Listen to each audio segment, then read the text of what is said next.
24 medical students are making history this fall in St. Cloud as the University of Minnesota and CentraCare welcome the first class of a new medical school. We'll talk with Ken Holmen, the CEO at CentraCare, who's been working on the idea for a decade. This is Hospital Matters, a podcast from the Minnesota Hospital Association. We're having conversations about issues impacting hospitals, health systems, and patient care in Minnesota. I'm Tim Nelson. In this episode, we're talking with Ken Holmen, a physician, a U of M medical school grad, and the CEO at St. Cloud-based CentraCare. He grew up in a small town in Iowa and says he's been thinking about the future of rural health care for years. I asked him how the first few weeks were going at the first major expansion of medical school education in Minnesota in decades. It's a time of tremendous enthusiasm and excitement. Whenever you have young adults who are educators and learners all together, it creates a different vibe on the campus and in the organization. So it's been a marvelous thing to see 24 young adults excited about their career and their education. And then, of course, the staff and faculty and the organization that supports them, they're excited about it as well. So it's been a really marvelous time to be around CentraCare. Obviously, a very brief time. You've only had a matter of weeks here to, see how things are going. Have you seen any difference here on campus among the staff and people that are going out there? Is there a different vibe here? One of the things that students bring is a sense of curiosity. Go back to when you were a kid or going to school, and that every day there was a built-in sense of curiosity. As you know, in healthcare, there's a lot of challenging situations we take care of, and we're expected to go through a lot of change nowadays. There's a lot of change going on in healthcare. And the best way to adapt to change is to be curious. And all of a sudden having a school where we're looking at how do we teach anatomy? How do we teach best clinical practice? How do we engage with young adults? How do we engage with each other differently? I think has created a sense of optimism, which we sorely need in healthcare and in America. It has created a sense of curiosity, which we sorely need. And most importantly, a sense of teamwork, a sense of community. And that's been the exciting part. So take me back a little bit about the decision to start this. Where did it come from? What examples were you looking to? The origin of this starts with something simple that my dad said many years ago. I grew up in a small town in Iowa. And he said that admiring a problem does not make it go away. So when I came to CentraCare, I put together a list. I'm going to get my list. This was written in Thanksgiving of 2015 of what I thought we could accomplish as an organization. And there's a med school in my poor handwriting down there. And so the notion of a med school is simple and complicated. So let's talk about the problem. We all recognize that there's a shortage of physicians for a number of reasons. The population of Minnesota, when I went to medical school at the University of Minnesota in 1974, was about 3.1 million. And there was a new medical school at Mayo, a new medical school with the U of M at Duluth, and of course the main campus in the Twin Cities. And the total number of students at that time was about 260. Population of Minnesota, 3.1 million, 260 medical students. Fast forward to today, population of Minnesota is 5.3 million and no new medical schools students. So in other words, as a population has grown, the number of students coming out has not kept up.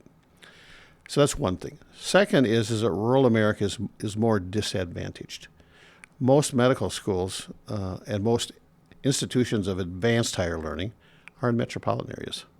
And as a result, kids go into Minneapolis, New York, Boston, Chicago, wherever, for advanced learning. And they get there, they make roots, and they don't return home. And so how do we understand that rural America is more disadvantaged with recruiting skilled healthcare workers? That would be a second point. The third point is that the physicians that we currently have are aging out. 1/3 of the physicians in Minnesota are over 59, and they're going to retire, and we face really a shortage. And the last thing is that rural America is aging more profoundly than metropolitan area. The age ranges are different. And lastly, of course, is that as the population ages, our capability to do more and more for them, they need more, and our capability increases. And so all of a sudden you have a mismatch between access and demand. So you put all those together, going back to my dad, admiring a problem does not make it go away. What are you going to do? We have to get into education. Typically, legacy healthcare institutions like ours would certainly be involved in education by having different students do clinical rotations here.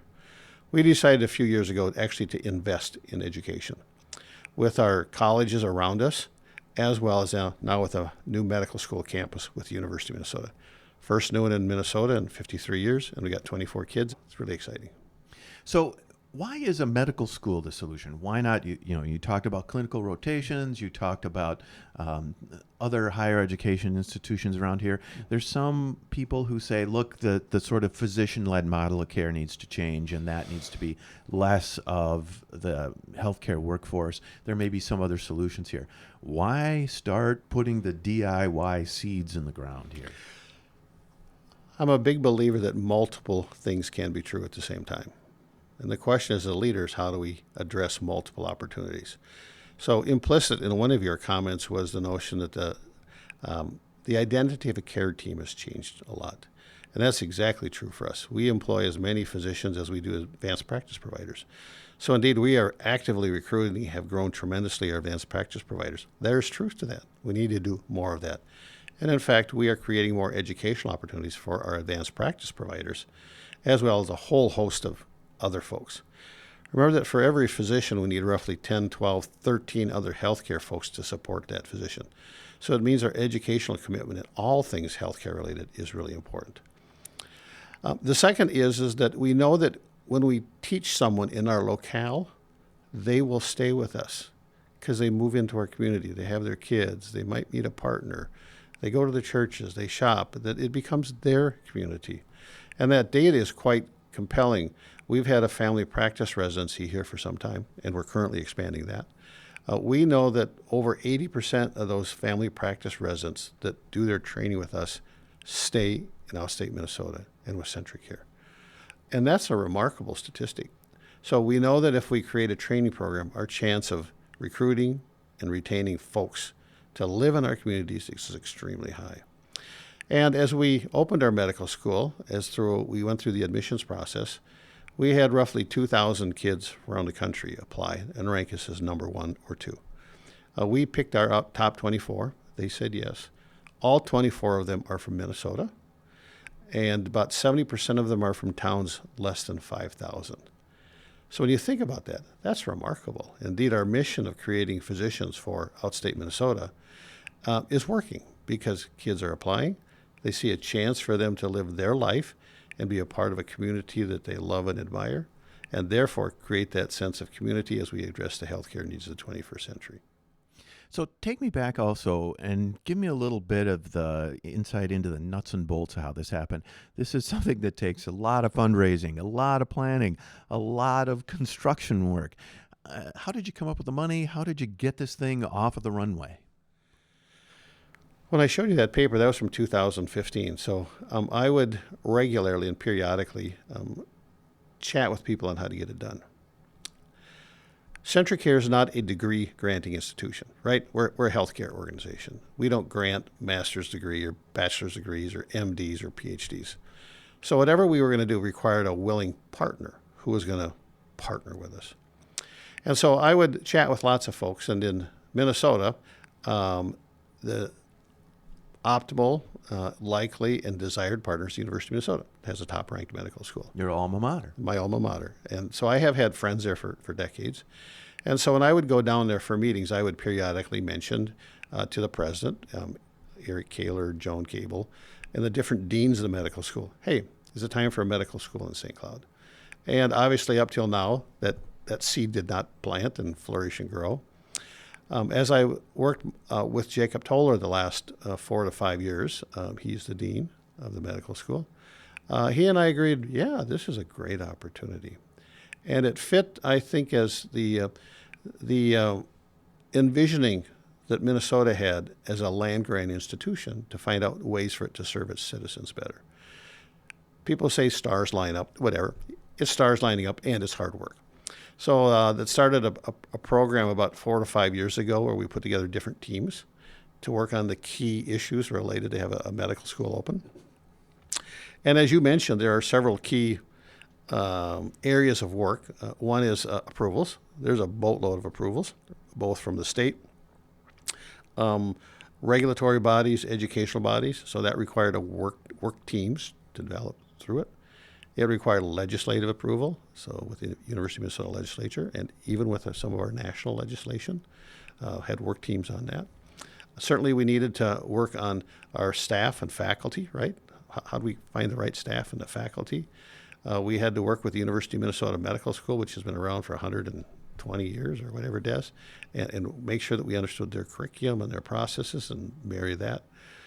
Financial is extremely important. How do we make sure that we can afford this? As a great phrase is, a vision without execution is just a bad hallucination. And so we had a vision. Now we have to execute on it. So you have to kind of break it down. The funding for it was basically from 3 aspects. One is the state legislature gave us funds to help get her going. We are deeply grateful, bipartisan support. Second is the CentraCare Foundation announced a $50 million campaign. And in about 18 months, we've raised over $40 million. So tremendous community excitement all around, individuals and corporations. And the third is CentraCare operating funds itself. And so you take all that together, legal, regulatory, legislative, money, people. We had a building that was sitting empty because of the pandemic. It was people working from home. So we donated that, refurbished that. And here we are in late fall of 2025, and the medical school is open.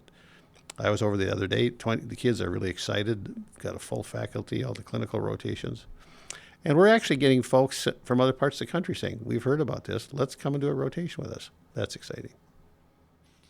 So I want to push back a little bit here. There's a lot of challenges to rural healthcare. Workforce challenges, reimbursement challenges. You're talking about tens of millions of dollars here. Why not put those into filling the reimbursement hole? Why not put those into some of the other challenges you've got and just add capacity at the U or sort of add to the critical mass somewhere else? Why do it here? Why did you feel compelled to make this investment here? As leaders, we recognize we live in 3 worlds all at the same time. We live in the world of yesterday. Yesterday, our forefathers and foremothers, whether it's the Benedictine sisters at St. Cloud Hospital, to city council members or county commissioners 100 years ago that was building healthcare facilities, they took a bold step forward to address the needs of their citizens. We live in the reality of today. Tim, is challenging. Reimbursement, whatever. It is a challenging environment. But we also must live in the world of tomorrow. How do we ensure that we're going to have health care for the 21st century? And that requires investing. Again, with that phrase, many things can be true at the same time. How do we do many things at the same time?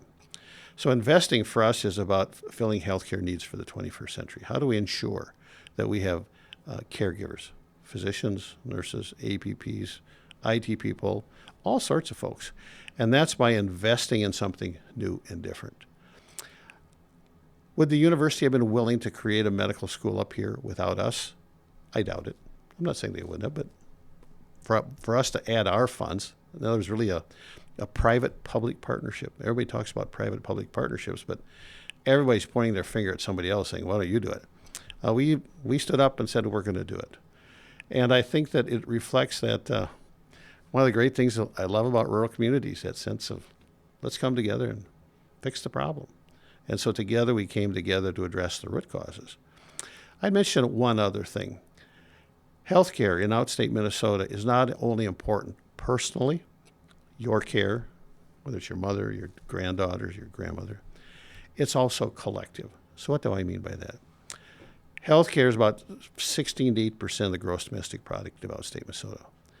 In other words, a hospital or a clinic in a town defines its survival because of the economic spin around healthcare. It helps people move back to that town. If you're a young person wanting to say, where can I get a job? You look at the schools, right? And you look at healthcare. You look at other community things as well. But healthcare is clearly on the top of when we look at our efforts to grow outstate Minnesota. Healthcare is on the top of the list.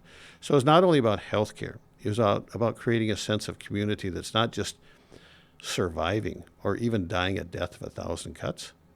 The hospital in my small town is closed in Iowa. It's creating a different sense of optimism. And I think that's what's resonated about the medical school. So is it about training physicians? Yes. Is it about training all the other folks we need to have a really good healthcare system? Yes. It's also about a sense of, yeah, we did it. And that's the exciting part. Also, though, when I've heard you talk about this in the past, it almost sounds like you've said you don't have any other choice. You had to do this to survive in the long run. I have two phrases I use. If not us, then who? Think about that for a minute. And if not now, then when? So if you take the who and the when together, it's a compelling case. I don't see anybody else step up to the plate to solve the problems of rural health care. And if we don't do it now, it's just going to keep on getting worse. So as we have come together to do this, whether it's our board, our clinicians, our physicians, our nurses, there can certainly be individuals who think, as you suggested, why are you investing money in that? Why don't you do something else? I get that completely. I have been concerned about a sense of loss of who we are as a community. And I say that in a broad sense, not Long Prairie or Wilmer or St. Cloud, any of the places where we have facilities or clinics, but about a sense of shared humanity. And I think healthcare is a way for us to do that. It sounds maybe a little melodramatic and a little metaphysical, but I firmly believe that as humans, we owe it to each other. There's this whole notion of horizontal morality that I believe in. Horizontal morality is that we owe it to each other to take care of each other, right? And so that is probably a driving motive of myself. It's not just about me. It's about a sense of, across our communities, how do we take accountability? Whether it's healthcare, working with United Way, working with our churches, working with Main Street. Whatever it is, our job is not only to do healthcare, but to do good.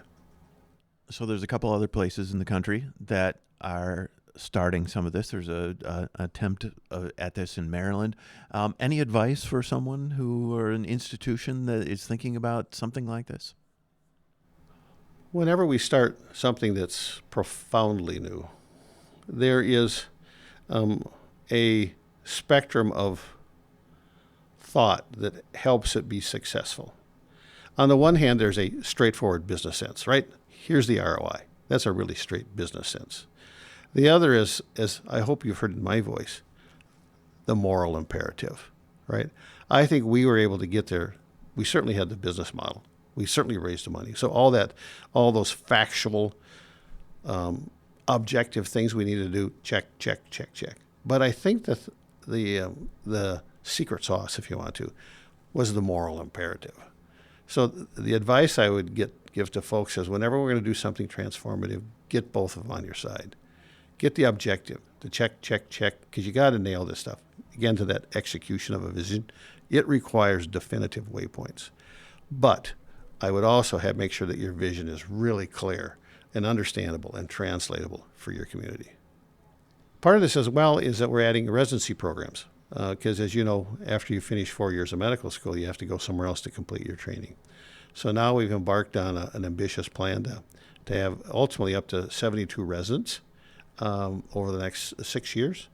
And so we're now fundraising for that. We've been fairly successful with that to make sure that as we build training opportunities for medical students after they finish 4 years of medical school to go into family practice or OBGYN or peds or general surgery. And so we're actively involved in that. And lastly, as part of our academic tripartite mission, teaching, clinical excellence, there's research. That's the third. And so we just hired a full-time director of research. CentraCare actually does quite a bit of research, but we're going to make that a focus of the work that we do as part of our academic mission. Our research is not bench lab research. It's called translational research. How do we take findings that are present at major institutions around the country and translate that into care that actually improves outcomes for heart disease or stroke or Alzheimer's or whatever the disease might be in outstate Minnesota. That we're really excited about. We have a unique opportunity because there are so many patients that get most of their care with CentraCare, that we have a data bank and a population that is willing to help us figure out how do we provide better care. So that would be the tripartite medicine. We talked about the medical school and the residencies, education, clinical excellence. How do we grow the clinical capabilities and become top performers? And third is research. So I want to go back and touch on another point you raised there, OBGYN. Obviously, we're seeing that recede in many places in Minnesota. Is this the kind of program that can help turn that tide back? When we look at shortages of a specific specialty, and let's use OBGYN as an example, when one analyzes it, and I always think you start with data, try to understand the problem first before you take a look at how do you fix a problem, or at least address a problem. And there are a lot of factors that are playing into OBGYN. So one factor is in rural America, most OBGYN services are provided by family practice doctors, not OBGYN residency trained folks. And so the solution then is how do we make sure we find folks who are in family medicine that want to work in rural areas and do OB. Well, that gets to a key part of our earlier conversation of why us, why now? Well, if you don't have family practice docs who live in rural areas, it's not going to exist. The second is that the way people practice has changed. I'm old enough to remember Dr. Marcus Welby, MD. Maybe some of your listeners remember. He did everything, right? He did the emergency room, clinic, hospital, delivered babies, everything. Nowadays, as folks finish their training, and this is true for many other specialties, they don't do everything. So family practice docs, as they train in their residency programs, may say, well, I will do hospital medicine only, but not OB. Or maybe I'll just do clinical medicine and no emergency room coverage. And it has made the opportunity to provide certification for family practice residencies for people to go on for another period of time to actually get certification in OB. So the workforce has changed in the way that they view their specialty. So that's a second very important factor. Third important factor is that we know from quality data that the volume of stuff done in a higher risk area, let's say a C-section, and a C-section is an important part of obstetric care. The vast majority of births are delivered normally, but there is that risk of a C-section. And the data that we see is pretty compelling. It says if you don't have a certain volume, your outcomes are not as good as a place with higher volumes. And that makes sense, right? The more you do of a complex procedure and take care of complicated patients, you get better at it. And so you take those factors into play, and also then the demographic shifts. A lot of rural America has shrinking populations. They don't have young folks moving in there. And the last thing I would mention is young families nowadays are not having as many kids. My mom's family was 9 kids. You at outstate Minnesota and go back to the 50s and 60s and 6, 7, 8, 9 kids, whether you were Catholic or Lutheran or whatever, you had a lot of kids. Nowadays, the average family amongst the young folks nowadays is 1.7 kids. Obviously, you don't have 0.7 kid, but you get and so that changes the demographic makeup. So if you take all those issues I just brought up, training, safety, population shifts, it means is how do we provide the best care possible? I'd mention one other thing that's going to be of interest to follow, and that is how technology can improve care. And we're seeing that already. And the sky is just opening with technology.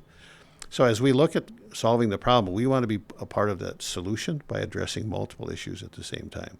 And again, building the medical school, expanding our family practice residency, as well as doing additional training with our family practice folks who do want to do OB, makes our capability to do obstetric in rural Minnesota a much higher likelihood.